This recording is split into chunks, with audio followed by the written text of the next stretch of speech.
gatubyine Air Force nize hano umuntu utari Air Force ntazi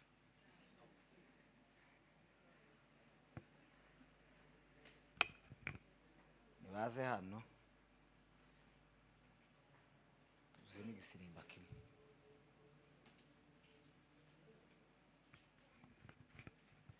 timwegamira aho ngaho mutambuka nawe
murakoze cyane.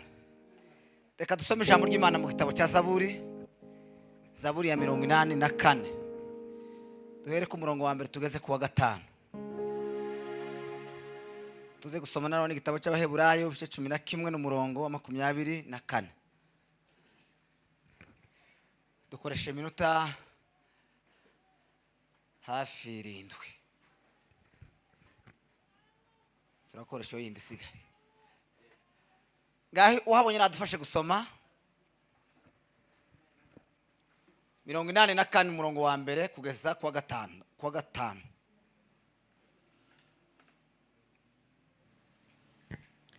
Uwiteka Nyiringabo, erega amahema yawe n'ay'igikundiro. Yego amahema yawe n'ay'igikundiro. Umutima wanje urifuza ibikari byawe, ndetse biwutera kugwa isari.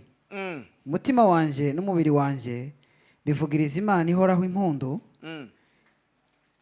Igicwi kiboneye inzu, intasha yiboneye icyari, aho ishira ibyana byayo. Ni ku bicaniro byawe Uwiteka Nyiringabo, mwami wanje Mana yanjye. Hahirwa ababa mu nzu yawe, babasha kugushima ubudasiba. Amen. Cyane uwo murongo wa 5. Hahirwa ababa mu nzu yawe, babasha kugushima ubudasiba. Soma Abaheburayo igice cya 11 umurongo wa 24. Hasome.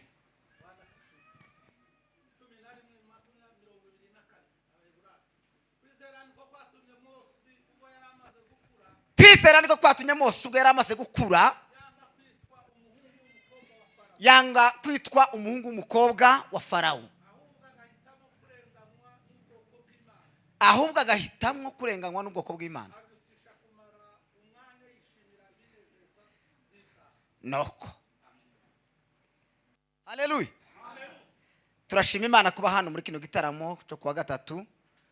Gishize twari kumwe namwe hano. Turabashimira Imana ko mubonye umwanya n'uburyo bwo kongera kandi kuba hano. Imana ibaheze umugisha.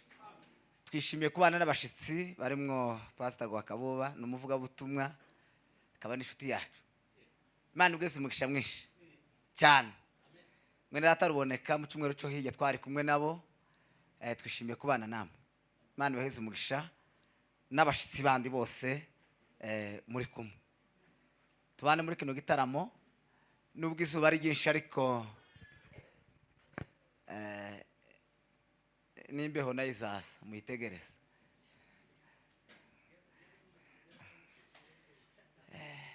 Rero Imana ibaheze umugisha.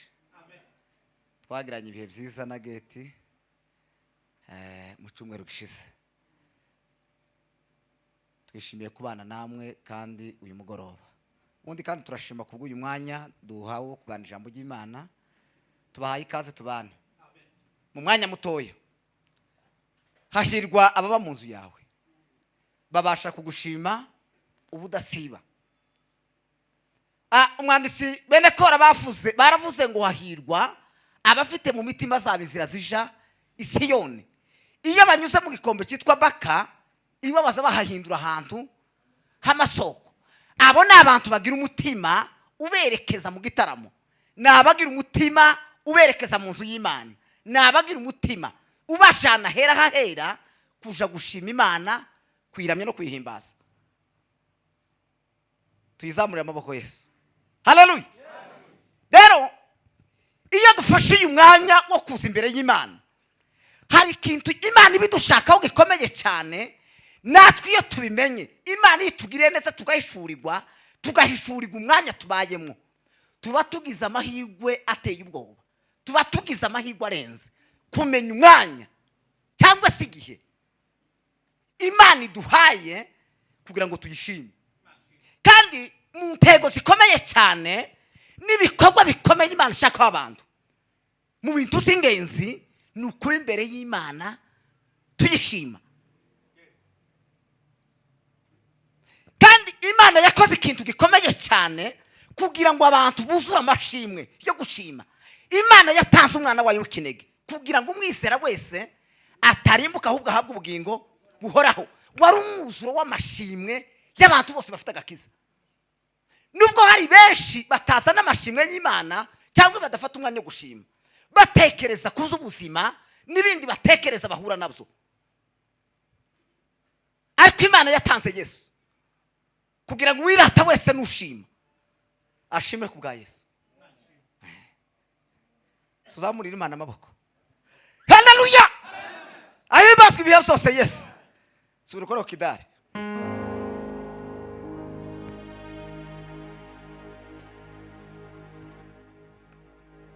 Shimwa Yesu umucunguzi, shimwa Mana wamutanze, shimwa nawe wamutuje. Shimwa Yesu umucunguzi, shimwa Mana wamutanze, shimwa nawe wamutuje. Turavuga ishimwe ryawe, turavuga imbaraga, turavuga n'imirimo myiza twakubonanye. Turavuga ishimwe ryawe, turavuga imbaraga, turavuga n'imirimo myiza twakubonanye. Tuzamura amaboko. Dawudi amaze kumenya ko guhimbaza Imana cyangwa se kuba imbere y'Imana ashima ari zo mbaraga z'abakristo. Abahamagawe bose imbaraga ziri mu kwizera Yesu Kristo, ariko tukazana amashimwe tugashima Imana. Abo Yesu yagiye akiza ibyaha n'abo Yesu yagiye akiza imibiri, yakaza babwira gusa ngo umushime Imana. Nta kindi wokora usibye kwizera ugafata umwanya ugashima Imana. Imana yaturemeye kwishima. Ntabiriho nta nibizaza bizatuma tudashima Imana. Paulo yaravuze ngo nubwo dufite amakuba impande zose, ariko ntidukutse imitima.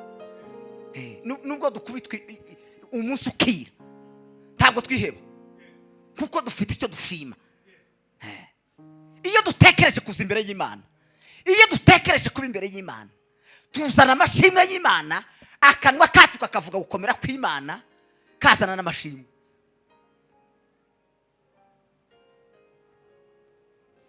Dawudi amaze kubaka ubwami bwe, hari ikintu gikomeye cyane yakoze muri Isiraheli. Yubatse gushima cyangwa se kuramya no guhimbaza mu mashimwe. Afata timu yo kuramya no guhimbaza amasaha yose, kandi bitaweho cyane. Bari bitaweho cyane ngo kugira ngo abantu bakomeze babe imbere y'Imana bazana amashimwe igihe cyose yayoboye Siyoni. Ngo yakeza ko ijuru byateguye, gahunda ijuru byateguye, none ngo kubera kuba imbere y'Imana bashima Imana, ngo akazamenya imipango yabaye kuri forene mu ijuru, ngo akazamenya amatangazo yazukiyeyo, ngo akayatangariza ingabo ze. Kandi nta kindi kintu kigira imbaraga nko kuba imbere y'Imana tuyishima. Hahigwa baba mu nzu yawe, kandi ababa mu nzu y'Imana nibo bagira imitima ishima, kuko abenshi iyo babisuzugura, Bibiliya iravuga ngo abenshi bibagiwe guterana bararimbuka. Kandi amashimwe aba mu nzu y'Imana, iyo abantu batekereza gusa kuza imbere y'Imana, ni amashimwe baturukana iyo bavuye mu mago. Iyo batekereza gusa kuba imbere y'Imana mu nzu y'Imana, ni by'agaciro gakomeye cyane. Ndabakangurira igihe cyose muzatekereza kuza imbere y'Imana, muzaza imitima yanyu ifite ikishima Imana. Hari abantu benshi kunze kubona cyane iyo umwaka ushize nko ku mabonane, baza bandika amashimwe bakavanga uno mwaka wose ngo ushize batarashimye. Habona abo barantangaje cyane. Mureke mbakangurire gushima. Hahigwa ababa mu nzu yawe babasha kugushima ubudasiba. Amashimwe dushima umwaka ushize ni amashimwe dushima y'ujya munsi, ariko ntabwo tubisa amashimwe ngo hari ikindi gihe tuzayashima. Abanyabwenge basi gushima Imana, iyo tureba mu bitabo, ashimira Imana aho Imana ikora igitangaza. Imana iyo yakoze igitangaza, ntabwo atera intambwe zibiri adashimira Imana aho igikorera igitangaza. mutekereza ko amashimwe y'Imana n'icyo Imana yakoze muzabishimira? Muzabishima mu buhe mwa?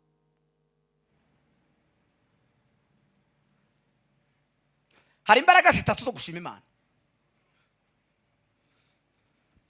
Imbaraga ya mbere iyo twije mu gushima Imana ni ukuvugisha akanwa cyane mu iteraniro ry'abera. Iyo ubivuga Imana hari icyo yakoze mu buzima bwawe, ukakivuga ukibwira abandi bera, utanga ubuhamya, ni imbaraga zikomeye cyane zizamura abakije gufatanya nawe guhimbaza Imana. Sibyo mu mutima. Indambo ya kabiri ikomeye ni ugutekereza mu buzima busanzwe icyo Imana yakoze, ukazana itura imbere y'Imana kandi mu rusengero. Kuko hari benshi basa batefi, nagiye mbategera kenshi ngo habe no mu gihe cyose yabonye amarongo ngo icyatumi yofa kugiheza gusa ngo washaka kujya no gukwepa gukora no gukwepa gushima Imana. Hari abantu bazatambuka gushima Imana bakururuka hano ku gatuti babihakanye, agatambuka agiye gushima ariko akaja kuvayo ahakanye gushima. Uko biza bikorwa ni gute? Ni mu gihe umuntu avuga ko hari Imana yakoze, akabivuga kandi akabivuga abantu bagafashwa, habe n'Imana ikumva karabivuga neza uko nyine yabikoze. Kuko Imana izikora ibintu uko yabikoze, iyo dutangiye kuvuga uko yabikoze nyine kandi ariko niyiza yishima kuruta wawe bivuga. Ngo izisanga umuntu yaremye ngo afite ubwenge bwo kwishima. Noneho rero iyo tumanuka hano tuvuga ngo ni mukomere Imana ambashingo muri ibyo byose ngo ntaco nubona nokora, ubusubiye mu nte buhakanye bijya wavuze. Abagira ubwenge bwo gushima Imana no gutegereza ibikomeye biva ku Mana, ni ugushima ufite ituruzanye imbere y'Imana.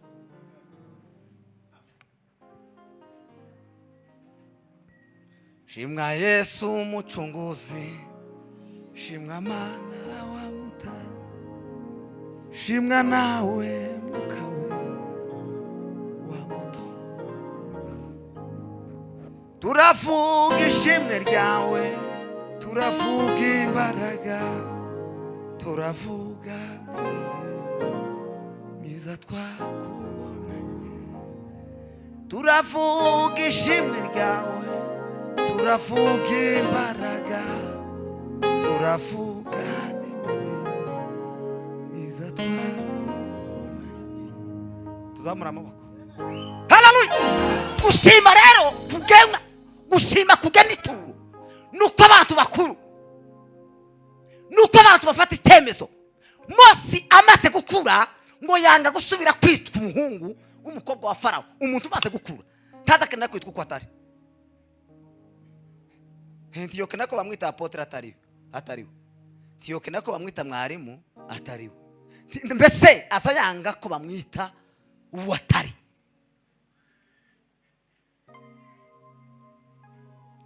Kandi uko gukura umuntu afata icyemezo. Dawudi yarabivuze, arabivuga ngo icyo yagambiriye mu mutima we ngo habe nubwo ngo cumugirira nabi, ngo icyo yagambiriye n'icyo yarahiriye ngo ntacyo tumatagikora, ngo habe nubwo witeguye ingaruka z'icyo kintu. Abraham aje gutanga Isaka yari yiteguye ingaruka zikomeye cyane uhereye kuri Sara. Uhereye kuri Sara habe n'andi mahanga yaramuzengurutse. Umusaza wari ubonye umwana mu zabukuru yabikoze, yafashe decision yo kumenya icyo agiye gutanga imbere y'Imana. Kandi yabihereye mu rugendo rwa kera cyane ngo Imana imuhamagara iramubwira ngo nave muri bene wabo, nave muri buriya bakarudaya, ngo agende ngo izamwerekaho, ngo izamutuza kandi ngo izamugira sekuruza w'abizera w'amahanga. None mu gihe Imana yamusabye Isaka ngo yabaye imbere y'Imana ku musozi wa Moriya ngo ashima Imana, ngo afata decision kubera icyo Imana yakoze kuva kera, ngo yizera ko n'ibindi izabikora. Yemera risk, afata umwanzuro. Nta kindi kintu kigoye kandi gikomeye cyane ko gufata umwanzuro wo gushima Imana, ukagera aho bivuga, ukagera naho ugena ituro.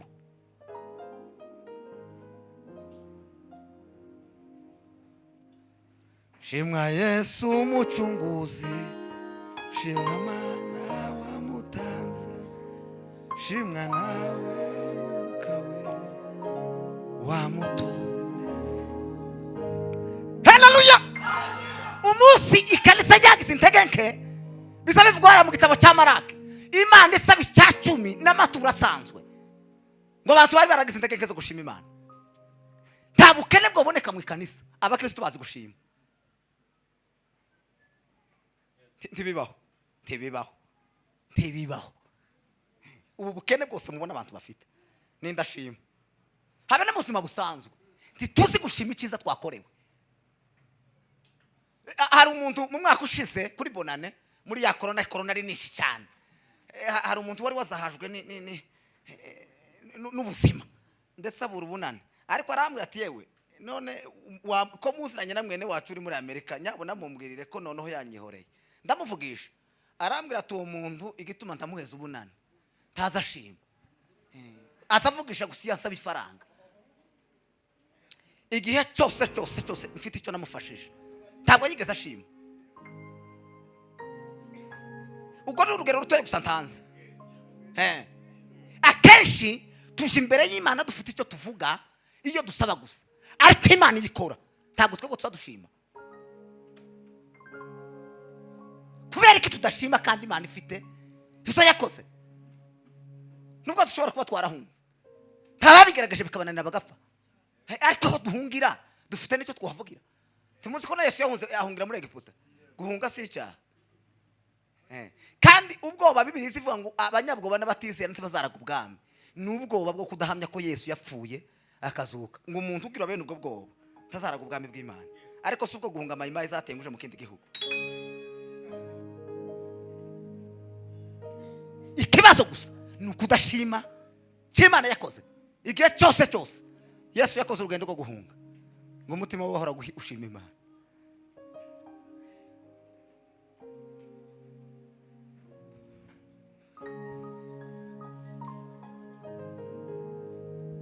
Shimwa Yesu umucunguzi, shimwa Mana wamutanze, shimwa nawe mukawera wamutumenyesheje. Turavuga ishimwe ryawe, turavuga imbaraga, turavuga n'imirimo.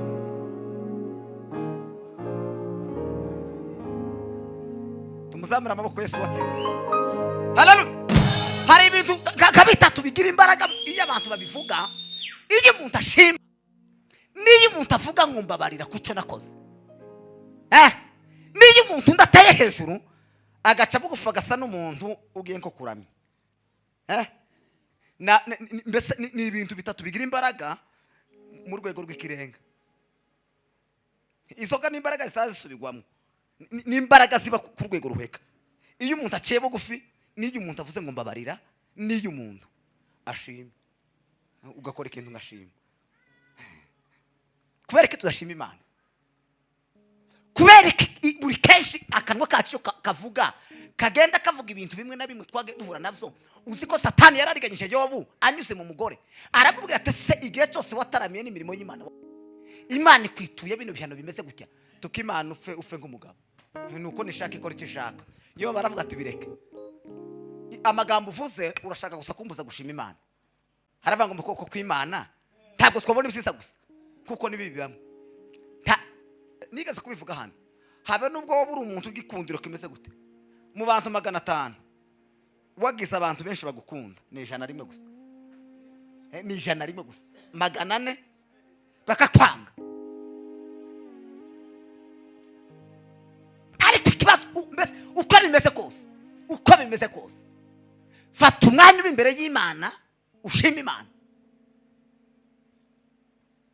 Nubwo hari abashobora kuguca intege bakubwira ko ibyo urimo bidakunda, uvuge ko bizoshoboka. Kuko bidashobokera abantu ku Mana birashoboka.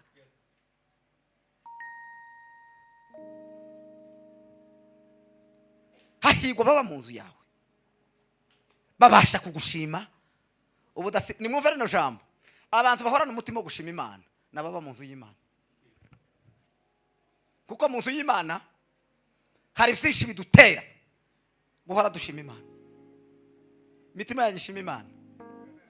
Mukure muve mu rwego muje mu rundi. Ubwo rwego rukuru n'urwego rusa rugaragaza ikino kintu tuvuze cyo gushima gusa. Bikora umuntu wisegeye Yesu Kristo nk'umwana w'Imana akaba mu buzima bushima. Paulo yabwiye abi Tesalonike arababwira ngo musenge ubudasiba ngo ariko mu bibaho byose, kuko ibibaho mbese bihari byo nibyinshi, ariko mu bibaho byose ngo muzamuhora mushima Imana, ngo n'iki Imana bashaka muri Kristo Yesu. Nubwo bushake bw'Imana muri Kristo Yesu kuri twe nugora imbere y'Imana dushima Imana.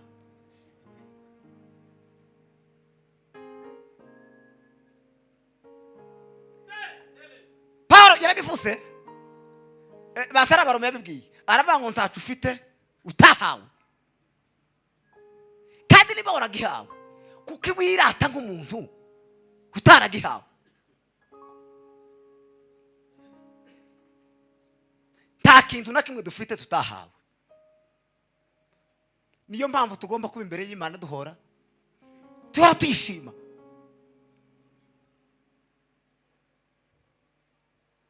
Imana ibaheze umugisha, ibaheze umugisha muri Kristo Yesu, mu izina ry'Umwami Yesu. Kuko mu makanisa yo hambere hari ibintu kabibiri cyane zakaza bikorwa kurenza izindi porogaramu zose. Ni umwanya w'abatambyi ngo gusabira abantu ku Mana, ngo n'umwanya wo kuramya no guhimbaza mu ndirimbo. Ntabwo ibizinyigisho gizo ni mu minsi yo mu mibyizi bakazana abantu bakigisha.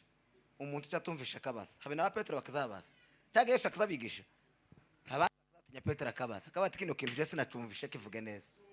Ntagupfa kugenda mu bintu abantu batumva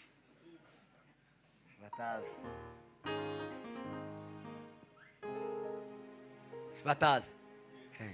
Umukristo mukuru cyane uwo narimvuze wavuze ngo icyacumi ngo azatekereza gusa ngo gihaye gusa umuntu yatekereje ngo abagitanze n'amafuti,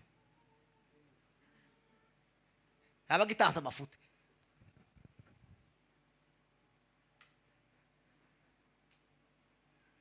Hari uburyo bwinshi bwo gukora, hari n'uburyo bwinshi bwo gushima Imana.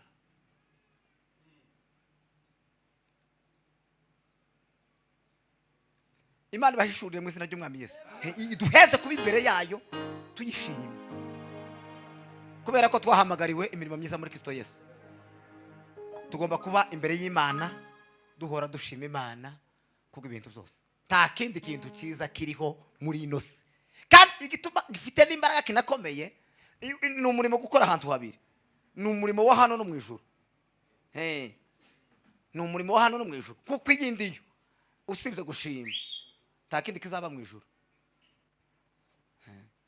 Ngo hazaba akazi gusa ko gushima Imana. Nicyo Satani yananiwe.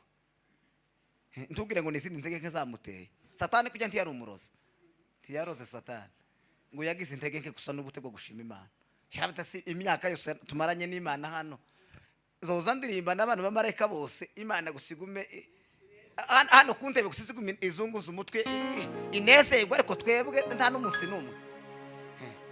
Yarambiwe n'indirimbo ivuga ngo Mana urera, ngo niyo yamurambiye gusa.